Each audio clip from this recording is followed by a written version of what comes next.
Okay, what's up, world? It is me. I am Jonathan Tease, the expertise on social media. And today I have the pleasure of representing PhoenixSoul.com. I'm here interviewing live with my guy, Cary Lackey with Cary Lackey Law. And we're actually here to talk about a very serious topic and a very serious conversation surrounding the murder of Ahmed, and I want to make sure I say his name correctly because I want to respect his name. Ahmaud Arbery. That's right. Ahmaud Arbery.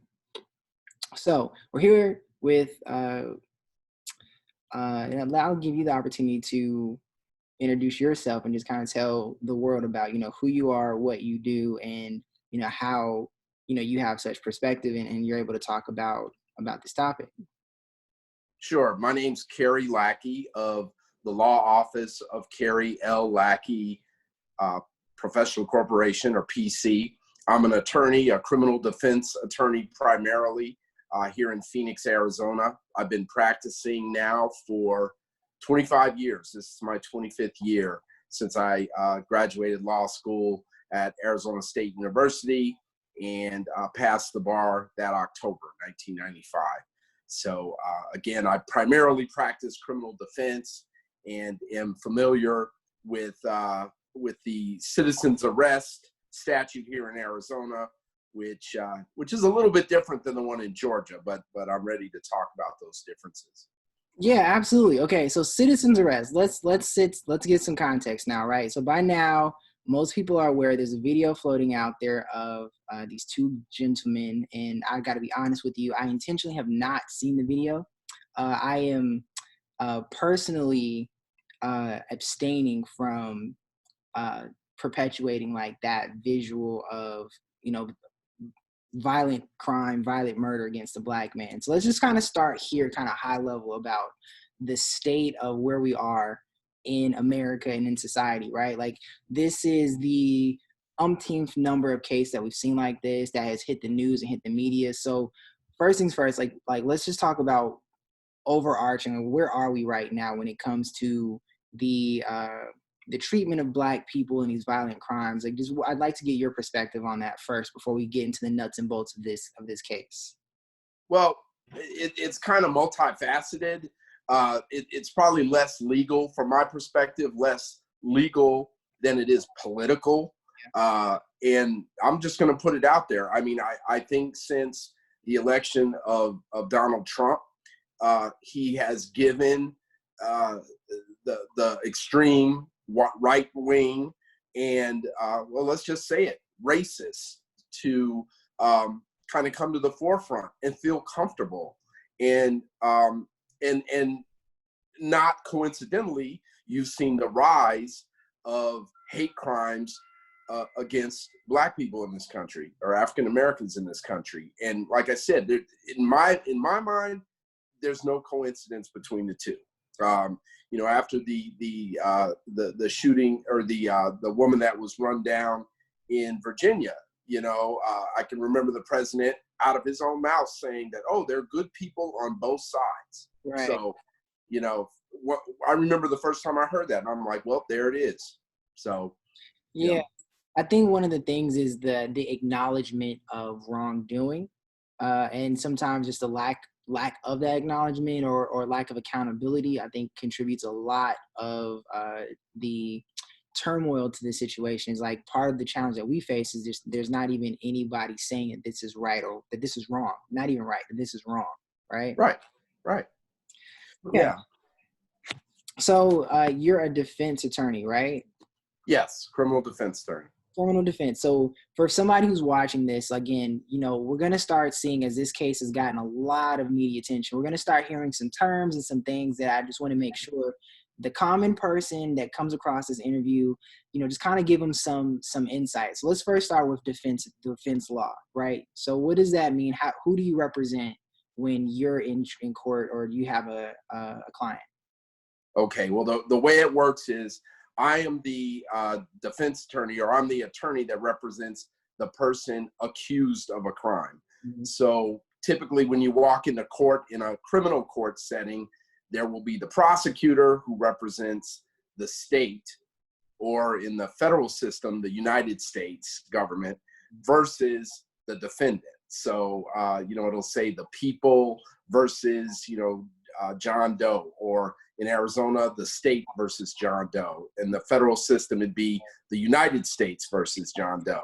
So I'm on the side of the person that's accused of a crime by the government or the state. Okay, thank you for just, again, want to make sure that that's kind of up front. So now we've gotten this story right, and we all kind of heard it. This black guy, Ahmaud Arbery, running down the street, and these two gentlemen in the state of Georgia have deemed it upon themselves to do what's called a citizen's arrest. And let's kind of talk about that process. And of course, in the process of that, they wind up shooting and fatally shooting and killing this young black man. And it's obviously got the state and the country kind of in an outrage right now. So I think this term citizen's arrest is something we're going to be hearing a lot also. So let's talk about citizen's arrest, what that means, and how it plays, how it's impacting what we're going to see as the details come out about this case. Sure. Well, the arrest that most people think of, I think when you say the word arrest, most people think of it in terms of law enforcement. Mm-hmm. So, law enforcement officers, i.e. the police, have been, at some point sworn to uphold the Constitution. They're deputized, they're given weapons, and they are sent out to police, essentially. Okay. And when they see somebody commit a crime, they arrest them. Or if they develop enough probable cause to believe a person's committed a crime, they can arrest them. Mm-hmm. And, like I said, that's kind of typical. All right. A citizen's arrest is, a citizen, me or you, somebody that hasn't been deputized by an authority to carry a weapon or go out and arrest people, can also effectuate an arrest. Now, they can only do that in very limited circumstances. In Georgia's, and a lot of these are prescribed by statute, all right, a citizen's arrest statute. There's one in Arizona, and there's one in Georgia, there's one in just about all of the individual 50 states. Mm-hmm. So I guess as a kind of a disclaimer up front, I need to let your audience know that I'm licensed to practice law in Arizona, the state of Arizona, as well as the federal courts in Arizona. So I'm not licensed to practice in Georgia, but I can go on the internet like everybody else, print out a copy of the statute, the citizen's arrest statute, and attempt to analyze it. But again, I just want to make sure everybody knows that I'm not a Georgia licensed practitioner. Absolutely, but still, we definitely appreciate your insight. So, speaking of Georgia itself, though, I do think it's very interesting because I personally am uniquely qualified to have this conversation, considering that I am a Phoenix resident. I grew up here, but I did spend 12 years of my life living in Georgia, specifically the city of Atlanta. But I'm familiar with the city of Brunswick. I've been there. And as a part of just my journey and my work in Georgia. So I'm very familiar with the area. And so it's interesting to have that perspective. So for people who've never been, Atlanta, when people think of Georgia, they typically think of Atlanta. And Atlanta obviously is a major metropolitan area, and a lot of culture and a lot of history has come through.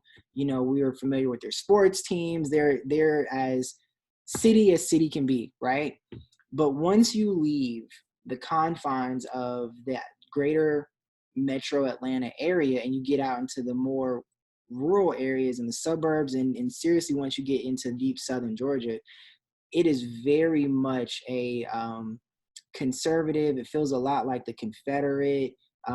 When I actually drove through Brunswick myself, where this took place, I really felt as though I had gone back in a time machine, and I was in those days where, I joked, I felt the spirit of our ancestors, the ones that got away, or maybe the ones that are buried there, right? Like, it still has this aura or this feel of like Southern oppression, and the roots of slavery and racism and all the things that we know that have transpired in this country. So that is the setting, right? When you think of Georgia, we're not talking about running down the street like you would down, 24th and Baseline in your neighborhood or whatever, right? That's not what we're talking about. We're talking about really like the sticks. Right, right, and I think that context is important. For people that grew up out here in the West, I think there's a tendency for us, not to necessarily see those reminders of history, and of what happened and of what tore this country apart, a little over 100 years ago. So, I think that's a good way to kind of bracket this issue. I experienced something similar in my mother's hometown of Tyler, Texas. I can remember during my last year of law school, I was working on I had to work on a significant paper that I had to hand in as part of a class. And this is show how old I am. This is kind of pre-internet days, or, very early internet days where, I wasn't able to do legal research on a cell phone or anything like that, or even a laptop. So I had to go to the law library of Smith County, Texas, which the county seat is Tyler.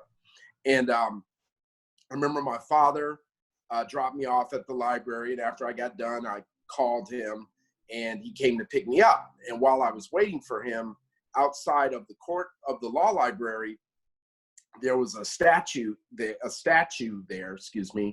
that was dedicated to the soldiers and the loyal slaves of the Confederacy. Wow. I mean, just sitting right there, and it just kind of, like it was a smack in the face, like, oh yeah, that's right. Texas was part of the Confederacy. Yeah, man. And I think that's kind of, one of the deeper seated issues, and we'll unpack a lot of what you just mentioned in just a second. But, outside of our progressive way of thinking as we migrate west, right, past the Mississippi and these states that were established, after slavery was abolished, is when you're in those other states, those southern states, those cotton states, you want to call them that, there is such a reminder everywhere that this was a big deal and a very big part of their culture and the way that they grew up. And there's such, it is rooted in the kind of like who people are, like in their tradition, right? And so I think we're still fighting against a lot of that. Now, you joked about, building your career pre-internet days and like being able to search on a laptop or a cell phone. And I think one of the things that makes this case so interesting is that because we now have things like technology and video technology in which we can share these things, a lot of what we've seen more recently, this is not new. And as unfortunately as Black people in America, we know this, but it's not necessarily widespread. But thanks to technology and this video that has now surfaced, a crime that had taken 2 months to even, make major media attention, within a matter of days, we now have an arrest and charges. So let's kind of talk about the context of what has happened as you see it from, your legal perspective. Why did it take so long for this to actually, get some convictions? And what are some of the nuances there that we may not know as, non-legal professionals? Sure. Well, you use the word conviction. I mean, they're not quite there yet. These fellows, the McMichaels, the father and son, have been charged with felony murder, and they have not been convicted yet, but they have been charged with the offenses. And from what I understand, they've been arrested and detained. I don't know what their bail status is, but that's probably something we can find out here fairly quickly.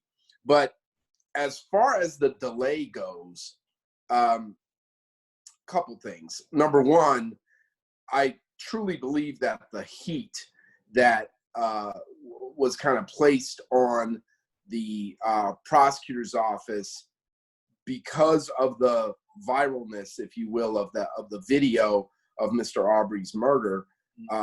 That had a lot to do with the charges being brought. I firmly believe that had at least some impetus for these charges being filed.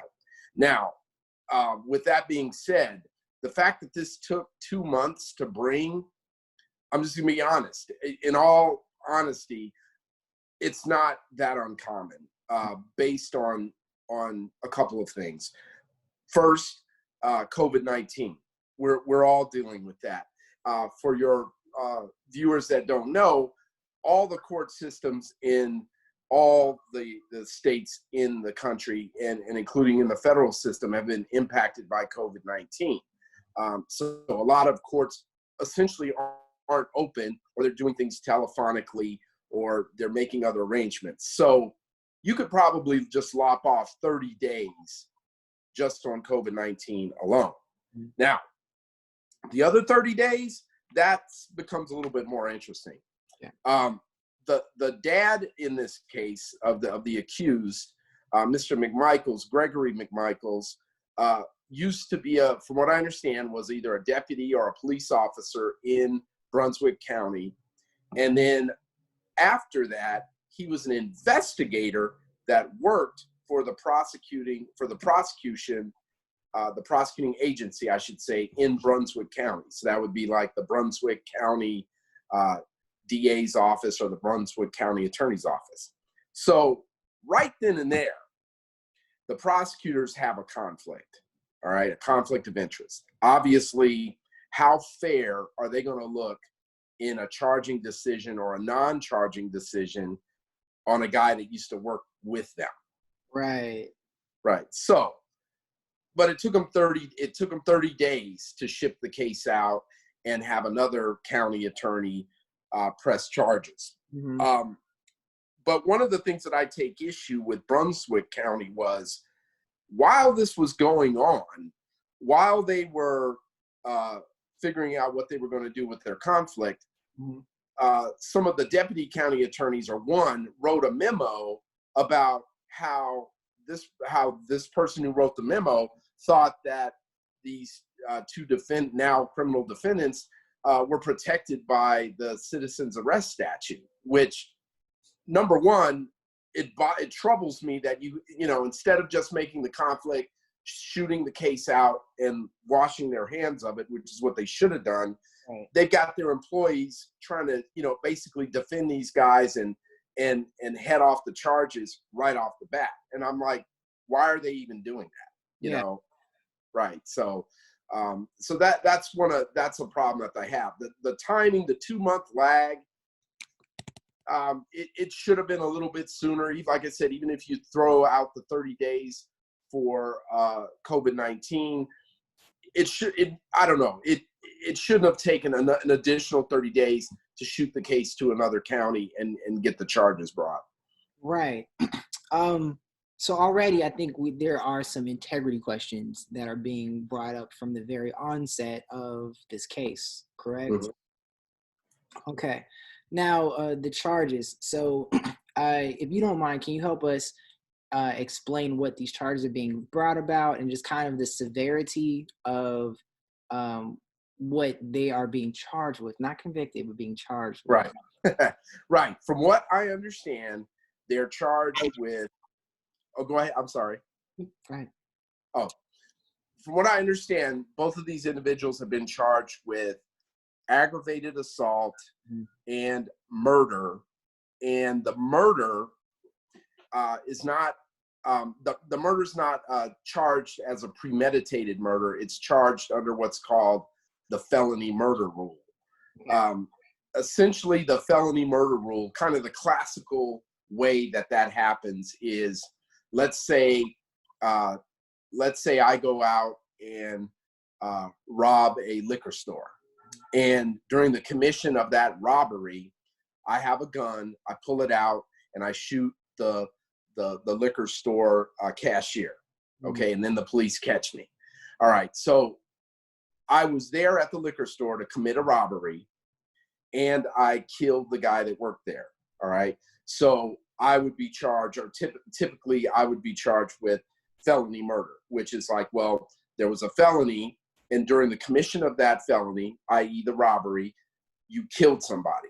Okay. So in the McMichael's case, under a similar theory, the theory that the state of Georgia in this case is proposing is that these fellows committed aggravated assault on Mr. Arbery, and during the commission of that aggravated assault, they killed him. Mm-hmm. So honestly, it makes it a little bit easier on the prosecutor to win a conviction typically, because they don't have to prove premeditation.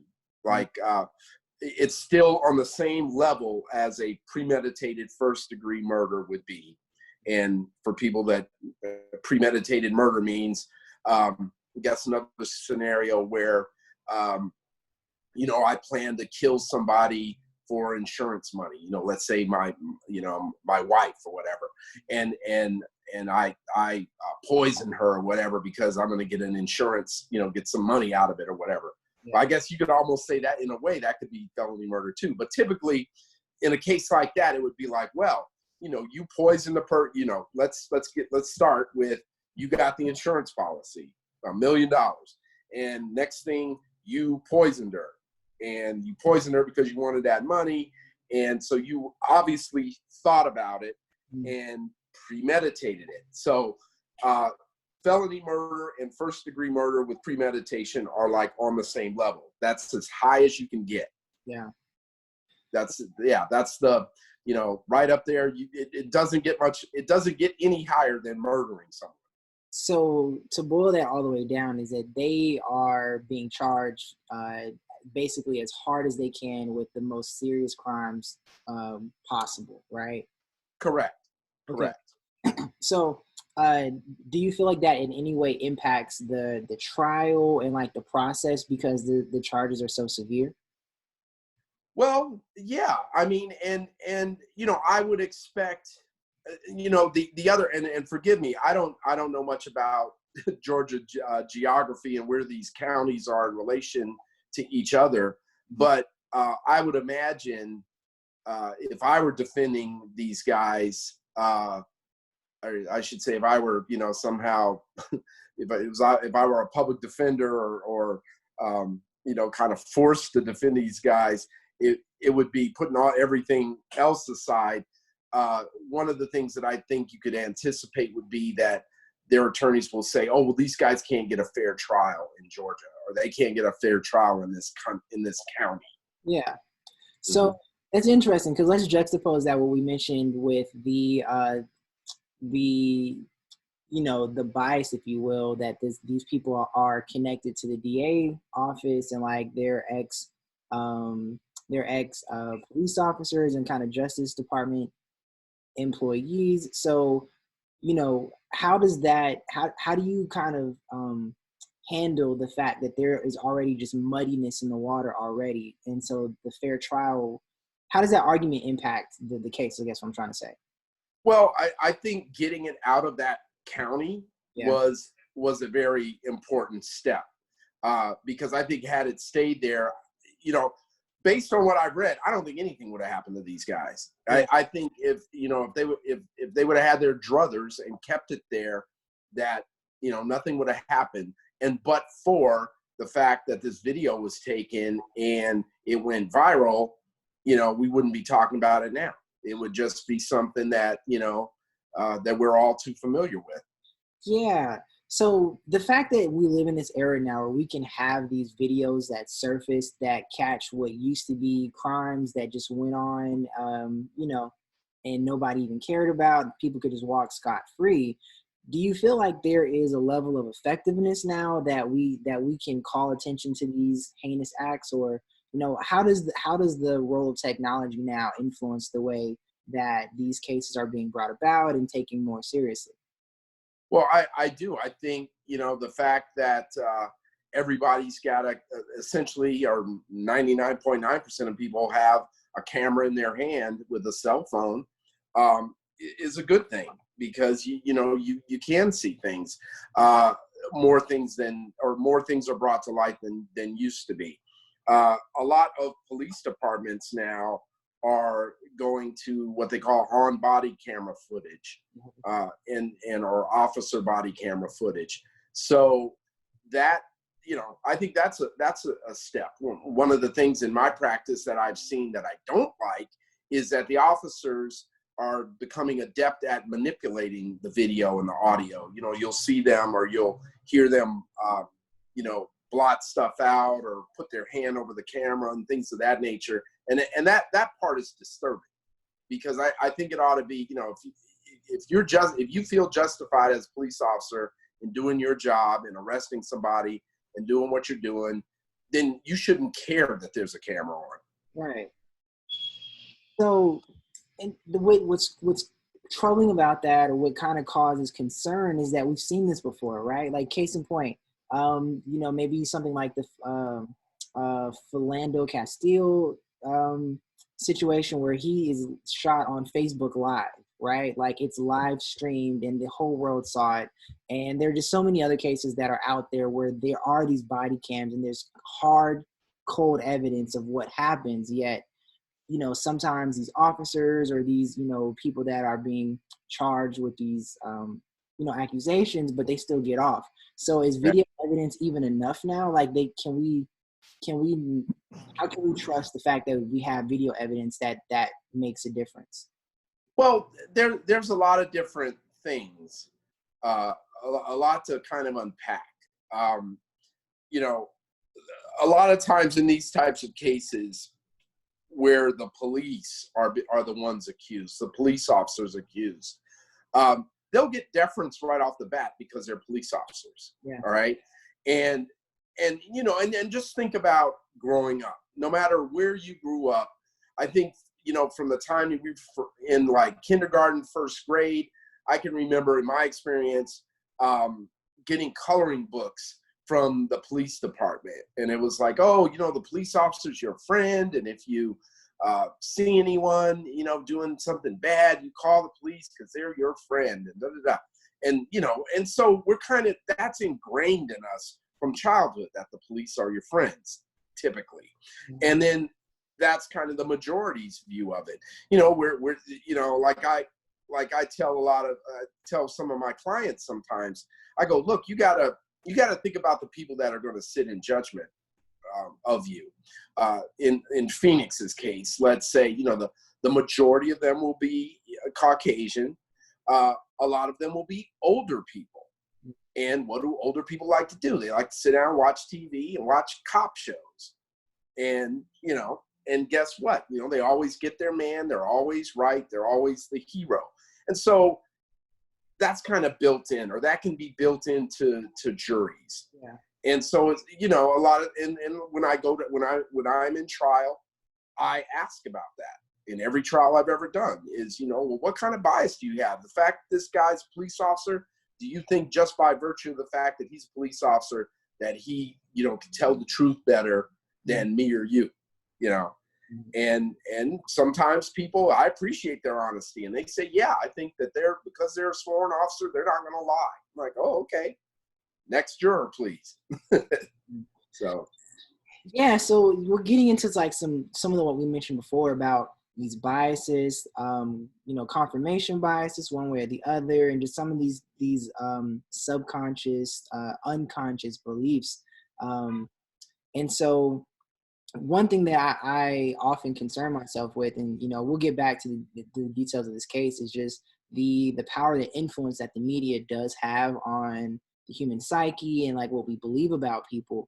And so to hear in Arizona, like you mentioned, where Black people especially are a minority, white people are, if not the majority, they're up there with our growing Hispanic population. And so this dynamic of, we are, largely charged, and you tell me, because, the people that you represent, do you feel that there is a fair balance of, Black people being charged and, being convicted of the same crimes in the same ways that white people are? Where do you feel like race and some of those biases come in? when we're in a court trial or we're in the jury process? Like how do you see that typically playing out in court in your experience? Man, I could talk about this for hours. And, there's so many, it's like a diamond. There's so many facets to it that we can talk about. We can talk about, the prosecutors and the types of people that I see becoming prosecutors, and kind of the common denominator among these people, and the bent that they have a lot of times. Now, again, I'm not trying to stereotype all of them, because there are some decent people that happen to be prosecutors that are out there just trying to do a job and trying to do things as fairly as they can. But the issue, and again, here's another facet. It goes back historically. This goes way back. This, in my view, it goes back to the Reagan Revolution. And when he came to power, there was all this talk about how, people were light on crime. Judges were not tough enough on crime. And then if people commit crimes, they need to do the time and all that kind of stuff.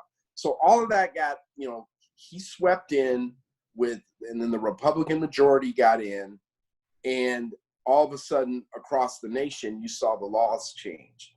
And the discretion that judges had was taken away from them and placed in the hands of the prosecutor. Okay. And prosecutors are not warm and cuddly people for the most part. And they're not, their interest is not fairness. Okay. They want convictions. And that's what they're there to do. They're like, oh yeah, this guy broke the law, and so we're going to stick it to him. That's kind of the typical mentality. All right. And again, I'm not trying to stereotype. There are other people out there, I'm sure there are prosecutors out there where fairness is right on their minds. And they do have an ethical duty to be as fair as they can. But in practice, sometimes you wonder where that fairness is. Yeah. Because they're out there trying to, do what they can and get people the maximum sentences. And like I said, a lot of the discretion that judges used to have has, evaporated. It's not there anymore. I can't tell you how many times I've been in the court where the judge will say stuff like, well, it's not really up to me, Mr. Jones. Your sentence is between this and that, and I can't get you probation. Even though I feel like maybe it's warranted in this case, I can't sentence you to probation because of the plea you signed that the prosecutor gave you. So, wow, man, it almost seems as if it's unfair, right? Because of obviously politics as well as education, right? Right. Signing something before you truly know what you're getting yourself into. So for us commoners that, again, we don't have the depth of legal knowledge that you do, let's kind of get into some practical things that we can talk about that will at best, equip us on how to deal, whether it's communicate with prosecutors or communicate with, I don't know how you communicate with somebody attempting to citizens arrest you, right? But like, what are some things that let's talk about some things that we can do in public to protect ourselves, to keep us from finding ourselves, trapped in this legal system that is technically not built for us, because of these bodies. Right. Well, I'll tell you something that generally, I remember having this conversation with someone once where they said, Cary, I don't understand. Why do rich people never seem to get charged with crimes? Or if they are, they never seem to get, the full brunt of the law like common folks, like regular folks do. And I answered that. I said, well, you got to think about it. Maybe because of education, because of prior dealings with lawyers, or their families had lawyers. If a cop shows up, 9 times out of 10, if a police officer shows up at a rich person's house, first thing they're going to do is not open the door, or if they do open the door, they're going to tell the cop, wait right here, I'm on the phone with my lawyer.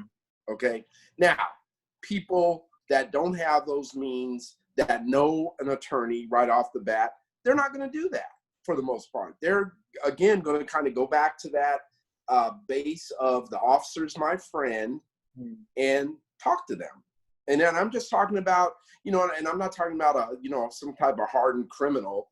I'm talking about, let's say, you and your wife get into a tiff and a cop shows up, and or this happens quite a bit, and this kind of has relevance for people that are dealing with being cooped up with their spouses during this COVID-19 pandemic. But let's say typical case, a man and his wife are having a fit. They're at each other's wits' end, dealing with each other because they're cooped up in their house, and the husband starts acting up and starts throwing things around the house, whatever. Okay, you shouldn't do that. So the wife calls the police and says, hey, yeah, my husband's going crazy. He's knocking over the vases and just being a jerk. Can you send somebody over here? All right. Police come. And I think a lot of times, and again, I've represented people and their wives or husbands in certain cases have told me this, that when they call the police, they thought that somebody would come over and it would almost be like the Andy Griffith show where, Sheriff Andy would come over and say, hey, now you two guys cut that out. Hey, stop breaking stuff. And, if I have to come out here again, I'm going to arrest you. It doesn't work like that. When the police come, they're going to arrest you. All right. That's generally what happens. They're not there to sort out disagreements. They're there to, halt whatever it is that's going on. And if they feel that there's probable cause to arrest that person, that's what they're going to do. And everything that they do, all the questions that they ask are geared toward that. Once they kind of figure out who they think is the bad guy. Right. So, kind of getting back to your original question, kind of the practical part of that is, is knowing who to call, what to do, and invoking your rights. I mean, the lay person, when you're confronted with a police officer, and you've been accused of something, is to immediately not talk to the police. You have a right to remain silent, and you need to invoke it. And the problem with a lot of folks is that they think that, oh, well, once they read me my rights, then that's what I could do. Or sometimes I'll have people say, well, they never read me my rights. Well, the police are only supposed to read you your rights under two circumstances that have to exist. Number one, that you are in custody. Number two, they are interrogating you. Both of those things have to happen before they need to read you your rights. Now, if they come to your house and you're standing outside your house and they're asking you, let's go back to this domestic violence situation, and they're asking you, well, what? So, they just tell me what was going on with you and your wife. And you say, yeah, well, I don't know. We're cooped up here because of COVID-19, and she said something about my mother, and I got pissed off, and I broke a vase in the house. Okay, well, you know what? You've confessed to criminal damage, domestic violence, and you can count on going to jail. Wow. Yeah. So based off what you just were innocently answering questions that were being posed to you by this police figure. Right. Wow. Yeah. Oh man, I just think that goes to show just, how important it is to be informed on these things and the nuances and just how there is a disparity of information or lack of information on our side. So in this instance, first of all, how does somebody educate themselves on what is right or wrong? Like, obviously the common person's not gonna go to law school and most people aren't even gonna Google a couple of law terms. So, how do we spread this information so that way we can educate ourselves on these things? Well, again, I think the key is, especially if you are accused, like if in a situation where the police come along, like I said, in a domestic violence situation, and the police are called on you, or even, let's just say you are walking down the street and someone says, oh, there he is. There's the guy that, that that assaulted me or whatever, and you didn't do anything. What I tell a lot of folks is, you're really, professing your innocence or trying to talk your way out of something with the police generally isn't a good idea, because a lot of times you'll talk yourself into stuff rather than talk yourself out. So I think people need to be mindful of their rights, and you do have a right to remain silent. You don't have a right to lie to the police, but you do have a right to keep your mouth shut. And so, a lot of times that's what people need to do. Keep their mouth shut, and then say, if they go, oh, well, I want to talk to an attorney. We'll say, well, give me the opportunity to talk to an attorney. And they should make that available. As a matter of fact, they have an obligation to make a reasonable accommodations to you for you to talk to an attorney. Mm-hmm. But in the case of, the tragic event with Ahmaud Arbery, so these are police or police-like figures that are approaching them with hostility. So, under these circumstances, does that change? Like, how would one equip themselves or like position themselves so that way, when we're not the aggressors, but we're being, treated aggressively, how can we win in that scenario?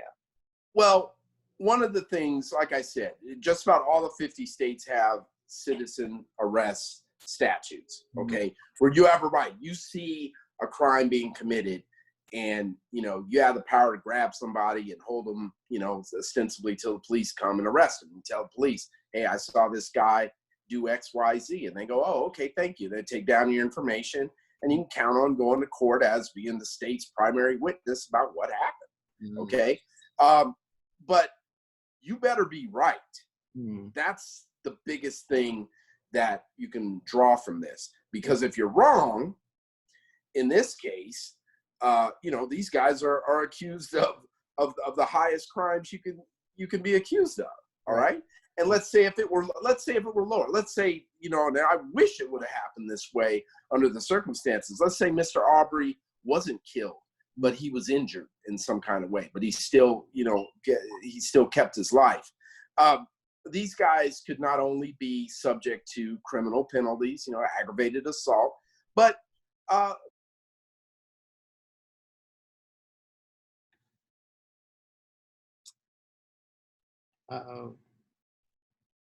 Mr. Arbery sued the pain off and go to physical therapy, and you're going to have to pay for all that. So, yeah. So, and in looking at Georgia's statute, let's see, it's Georgia Criminal Code Section 17-4-60, grounds for arrest. It says a private person may arrest an offender if the offense is committed in his presence or within his immediate knowledge. If the offense is a felony and the offender is escaping or attempting to escape, a private person may arrest him upon reasonable and probable grounds of suspicion. Now, one of the first things that I learned, literally one of the first things I learned in law school from Professor Rose in my contracts class at ASU was, when reading a statute, start at the beginning. And the first sentence says a private person may arrest an offender if the offense is committed in his presence or within his immediate knowledge. And then the rest about the felony, that comes afterwards, if it's a felony and the person's escaping, blah, blah, blah. Now, so just by that, you start at the beginning, and it says if the offense is committed in his presence or within his immediate knowledge. So, I think one of the allegations here from these McMichaels, or defense, if you want to call it that, is that, people that, a black person that matched Arbery or Mr. Arbery's description was stealing stuff from a house that was under construction. Okay, so did they see Mr. Arbery, carrying building materials out while he's jogging? I mean, I haven't heard any kind of, and I didn't see anything in the video where he's carrying 2x4s or saws or whatever. Mm-hmm. So I don't know how they get past that. I really don't. Right. So, okay. By all intents and purposes, again, there's video evidence. You kind of defined one of the main statures of the citizen's arrest, right?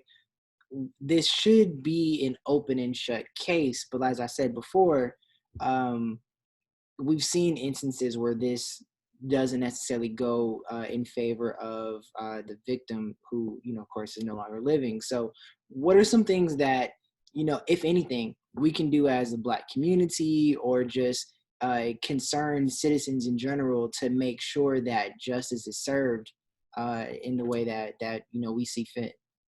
Well, this is going to sound counterintuitive. And, I think about it in terms of my own self. If, like, let's say I'm jogging. I mean, matter of fact, I went for a run this morning. And, let's say if somebody, pulled up and jumped out of their car, was like, yeah, there he is, grab him. I'm going to be, you're just automatically going to be defensive. Yeah. And, your first reaction might be violent.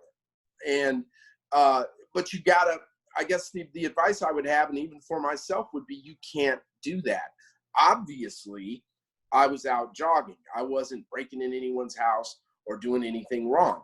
So like I'd said previously, if somebody making a citizen's arrest, they better be right. And in this case, I know they're wrong. So what I'm going to have to do is just ride it out. What I'm going to have to do is, say, hey, what are you talking about? No, we're going to keep you. We're calling the police because you, we saw you rob a house that you jogged by or whatever. You matched the description. He had a green shirt on and you have a green shirt on. I'm like, okay, that's fine. You call the police, right? They're coming. Mm-hmm. And so, then I'm just going to have to take my chances there and, in court. I mean, obviously, I've got an alibi. I left the house when my wife was there working. And how would I have had time, a minute into my jog or a minute into my run to burglarize somebody's house? I know my fingerprints aren't going to be in the house. I don't have any gloves on, things like that. So you're going to have to let the law work itself out. And then once that happens, you can bet that I'm going to bring a civil suit against these guys for, basically false citizens arrests. Or hell, the police, maybe once they figure everything out, they could charge these guys criminally for detaining me. Mm-hmm. Man, you hit the nail on the head about that being counterintuitive, because when you are approached in that way, violently and aggressively, like your almost instinctual reaction is to meet that aggression with aggression. So right. I think that takes a very strong person, that takes a very self-aware of themselves as well as of the law to have that faith, which, again, I don't want to harp on this so much, but just in our history, we've seen time and time again that the legal system has failed us. So I wonder, and I really hope that this go around, probably because of the media attention that we've gotten and the evidence and just the outrage that we've seen, that, we start to see cases like this happen less frequently. And when they do happen, the actual justice is served. Right. And I mean, like you said, it's very counterintuitive. But, the same advice goes with the police. All right. If they make a mistake, all right, it's the same thing. Yeah, that same scenario I just described to you. If the police pulled up and pulled out their guns and told me to get down on the ground and all that stuff, I'm going to comply. Yeah. And you don't want to get, as a Black person in this country today, under where we are now, and I could also see the McMichaels trying to use this defense, is they're going to say, I was afraid, I was scared that he was going to kill me, so that's why I had to shoot him. Mm-hmm. And you don't want to give the police, you don't want to give anybody that that opportunity, because you only have one opportunity, or they do. And if it comes up snake eyes for you and you get shot, what difference does it make if they were wrong? You're dead. So, you have to fight that urge to be outraged, and you just have to bite your tongue and put your faith, I hate to say this, but kind of put your faith in the fact that you were innocent. Yeah. And, and this goes for a lot of clients that I've had in the past. I'm like, oh, well, I didn't do this. I'm like, okay, well, shoot, let me close it up. We're headed to trial. You're an innocent man, then we're going to trial. There's no other alternative. Yeah. Wow, man. Well, Cary, I thank you so much for your time and just for sharing all of this information to help us understand, some of the background and some of the details of what we're going to, I guess, be hearing as more and more information comes out about this case and about what happened in Brunswick, Georgia. For anybody that has any questions, they want to get in contact, maybe they feel some type of way and they just want to see what they can do here in Georgia from a legal standpoint. I'm sorry, here in Arizona from a legal standpoint to protect themselves. How can they get in contact with you? How can they find out more information about your services? Sure, they can do a number of things. Number one, I have a website for my law practice. It's www.CaryLackeyLaw.com. That's CaryLackeyLaw.com. They can also reach me 24/7, 365 at my phone number, which is 602-288-2303. Okay. Thank you, man. Again, I appreciate you for your time. I think the one thing that I really took away from this that I think is going to be very difficult and a hard thing to swallow is most importantly, man, when these things happen, you got to come out alive. So whatever it takes to live to fight the legal battle, you have to do that. And then secondly, as difficult as it may sound, or how as much as we may not necessarily believe in the process, we do have to trust the fact that there is a process that is there and in place, and just do our best to make sure that we're on the right side of the law. Exactly. Like you said, you've got to live. You've got to live to fight another day, and that's really the best advice I could give somebody. You live, and then you hire a good attorney. So. All right. Well, listen, if anybody here gets in trouble, well, hopefully not. But in the event that they do, again, I think you're one of the good ones. So again, appreciate your time. Thank you everybody for tuning in. PhoenixSoul.com. I'm Jonathan Tease at The Expertise on social media. And until the next time I see you, I wish you all peace and love, and always seek expertise.